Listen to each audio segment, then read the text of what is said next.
ரித்தி, தமிழகத்தில் மட்டுமல்ல உலகம் முழுவதுமே விஜய் நடத்துகின்ற நிகழ்ச்சிகளுக்கு இனி கட்டுப்பாடுகள் விதிக்கப்படுவது என்பது இனி மறுக்க முடியாத ஒரு நிகழ்வாக மாறப்போகிறது. என்றால் அந்த கரூரில் நடைபெற்ற 41 பேர் பலியான சம்பவம் சர்வ தேசங்களிலும் எதிரொலித்திருக்கிறது. தற்பொழுது ஜனநாயகன் இசை வெளியீட்டு விழா மலேசியாவிலே பிரம்மாண்டமாக நடைபெற இருக்கிறது. இந்த வெளியீட்டு விழாவிற்கு பங்கேற்க விஜய் வரப்போகிறார் என்று தெரிந்தவுடன் மலேசிய போலீஸ் தற்போது பல நிபந்தனைகளை விதித்திருக்கிறது.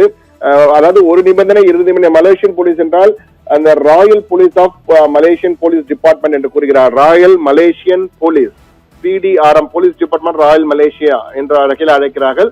அந்த RMP போலீஸ் என்று அழைக்கப்படுகின்ற ராயல் மலேசியன் போலீஸ் தற்போது அதிரடியாக இந்த தளபதி திருவிழா நிகழ்வு என்றுதான் பெயர் வைத்திருக்கிறார்கள். அதாவது இது ஜனநாயகன் படத்துடைய இசை வெளியீட்டு விழாவாக இருந்தாலும் இது தளபதி திருவிழா என்ற பெயரில் தான் மலேசியாவில் இந்த விழா நடைபெற இருக்கிறது. இதிலே கிட்டத்தட்ட தமிழகத்தின் அனைத்து சினிமா பின்னணி பாடகர்கள் பாடகிகள் அனைவருமே பங்கேற்க இருக்கிறார்கள். கிட்டத்தட்ட ஒரு 4 மணி நேரமாக இந்த விழா நடைபெறும், அதற்கு மேல் நடைபெற வாய்ப்பு இருக்கிறது.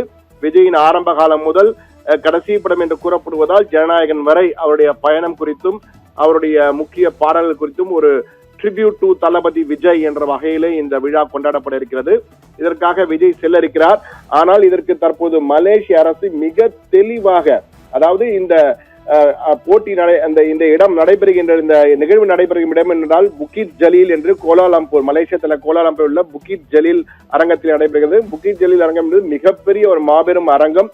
கிட்டத்தட்ட 30,000க்கும் மேற்பட்டோர் உட்காரக்கூடிய ஒரு அமர்வு இடம். அந்த இடம் 27ஆம் தேதி நடைபெறுகிறது. இதற்காக பல நிபந்தனைகள் விதிக்கப்பட்டிருக்கிறது. அது தொடர்பாக அந்த மைதானம் அமைந்திருக்கிற அரங்கம் அமைந்திருக்கிற புக்கிட் ஜலீல் ஸ்டேடியம் அமைந்திருக்கிற சேராஸ் மாவட்டம் என்று அழைக்கிறார்கள். அந்த Cheras district police chief assistant commissioner ஹைதில் போல் ஹசன் என்பவர் தான் தற்பொழுது அந்த நிபந்தனைகளை விதித்திருக்கிறார். அதாவது இது முழுக்க ஒரு பொழுதுபோக்கு நிகழ்ச்சியாகத்தான் இருக்க வேண்டும், இதை அரசியல் மேடையாக பயன்படுத்த ஒருபோதும் அனுமதிக்க முடியாது என கூறியிருக்கிறார். அதாவது அரசியல் பேச முடியாது, விஜய் அங்கு அரசியல் பேச முடியாது, சினிமா தொடர்பாக மட்டும்தான் பேச வேண்டும் என மறைமுகமல்ல நேரடி உத்தரவே. அதாவது அவர் மிக தெளிவாக ஆங்கிலத்தை சொல்லியிருக்கிறார்.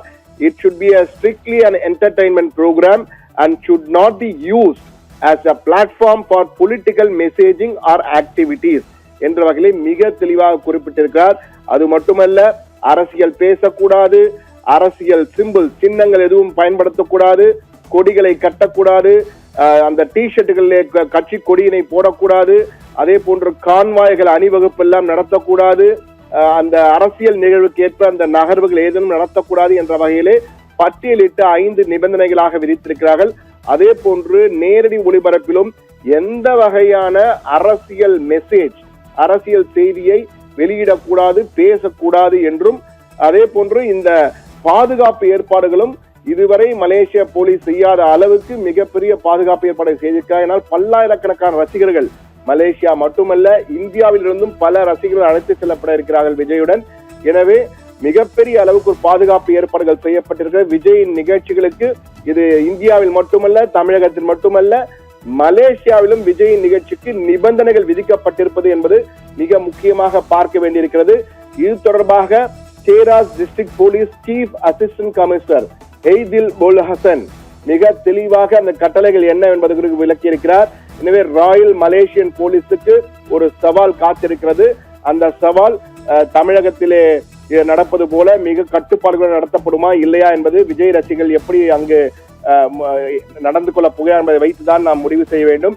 இருப்பினும் மிக தெளிவாக இந்த நிபந்தனைகள் விதிக்கப்பட்ட இதை உடனடியாக கடும் நடவடிக்கை எடுக்கப்படும் என மறைமுக எச்சரிக்கை கொடுத்திருக்கிறார்கள் மலேசியன் ராயல் போலீஸ் என்பதை தான் தற்பொழுது நமக்கு எடுத்த மிக முக்கிய செய்தியாக பார்த்துக் கொண்டிருக்கிறோம்.